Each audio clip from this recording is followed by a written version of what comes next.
নমস্কার বন্ধুরা, মায়ের হাতের রান্নার চ্যানেলে আমি একটা কুমড়ো শাকের চচ্চড়ি করব। এখানে ছোলার ডাল ভিজিয়ে রেখেছি 2 ঘন্টা আগে। আর এইখানে সব মশলা নিয়ে নিয়েছি, সবজি নিয়ে নিয়েছি, পটল, ঝিঙে, আলু, গুড় আর নুন নিয়ে নিয়েছি। আর এখানে কুমড়ো শাক আছে। চলুন তাহলে ডালটা পেস্ট করে নিই।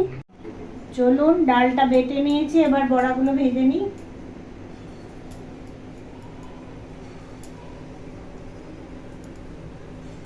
ডালের বড়া খুব নরমই হয়, এগুলো আবার চচ্চড়িতে দিলে টেস্টও হয় ভালো।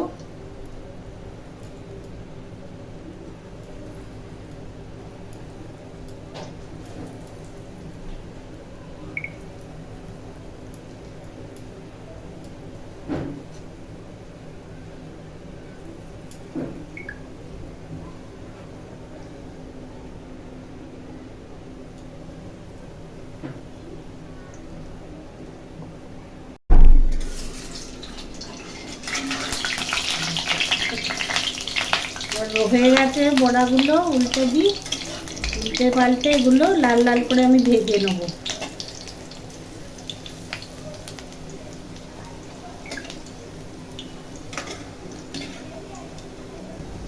ডালের বড়া দিয়ে কুমড়ো শাক চচ্চড়ি খুব দারুণ হয়। এটা আবার একটু পোস্ত বাটা পড়বে। আমি এই বড়াগুলো তুলে নিয়ে এবার ফোড়ন দিয়ে বসাবো। বড়াগুলো আমার লাল লাল ভাজা হয়ে গেছে, এবারে তুলে ফেলি।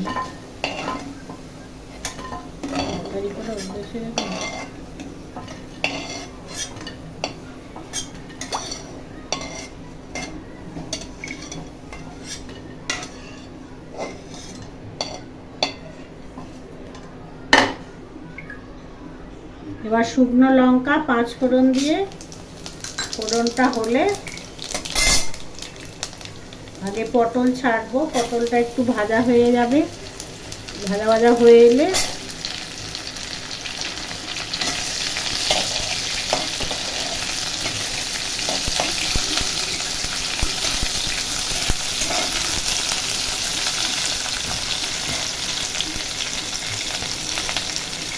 তার উপর এবার আলু আর ঝিঙে ছেড়ে দিচ্ছি। এগুলো একটু ভাজা ভাজা হোক, একটু হলুদ দেবো, একটু নুন দিয়ে ভাজা ভাজা করি সবজিগুলোকে।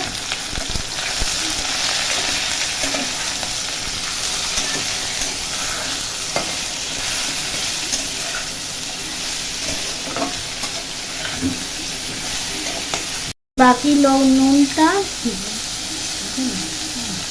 নুনটা আর গুড় দিয়ে দিলাম। এইখানে এবার শাকগুলোকে ছেড়ে দেবো।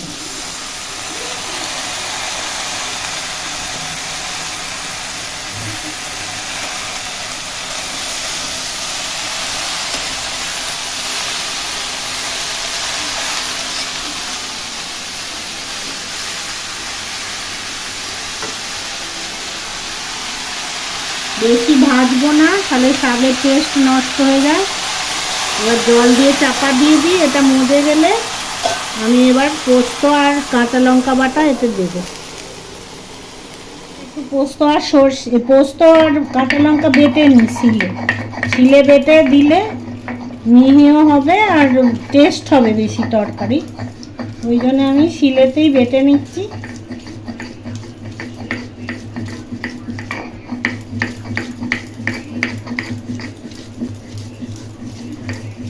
পোস্ত আবার বেশি মিহি হলে ভালো টেস্ট হয় না, একটুখানি করে বাটলে তরকারি পাতির টেস্ট বেশি হয় পোস্ততে। ওই জন্য মিক্সির থেকে শিলে বাটলেই পোস্ত বলুন, মশলা বলুন, বেশি টেস্ট হয়।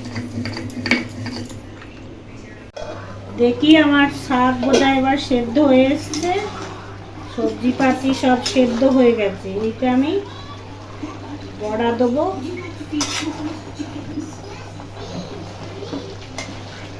বড়া দিয়ে একটুখানি জল দেবো। পোস্ত আর লঙ্কা বাটা দিয়ে দিলাম।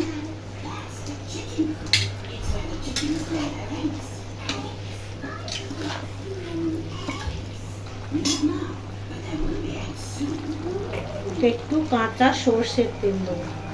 পোস্ত সর্ষে বাটা যাতে রান্না হয় একটু তেল দিলে ভালো টেস্ট আসে আর তেলের ঝাঁসটাও থাকে। চলুন আর একবার চাপা দিয়ে এটাকে বড়াগুলো ফুটতে থাকুক। একটুখানি হলে আমি নাবিয়ে নেবো। তারপরে চচ্চড়ি আমার হয়ে এলো, এবার নাবিয়ে নেবো। এরকম করে চচ্চড়ি রেঁধে খেয়ে দেখবেন, খুব সুন্দর হবে। এবারে এটা ঢালবো। ভালো লাগলে লাইক, শেয়ার, সাবস্ক্রাইব করবেন।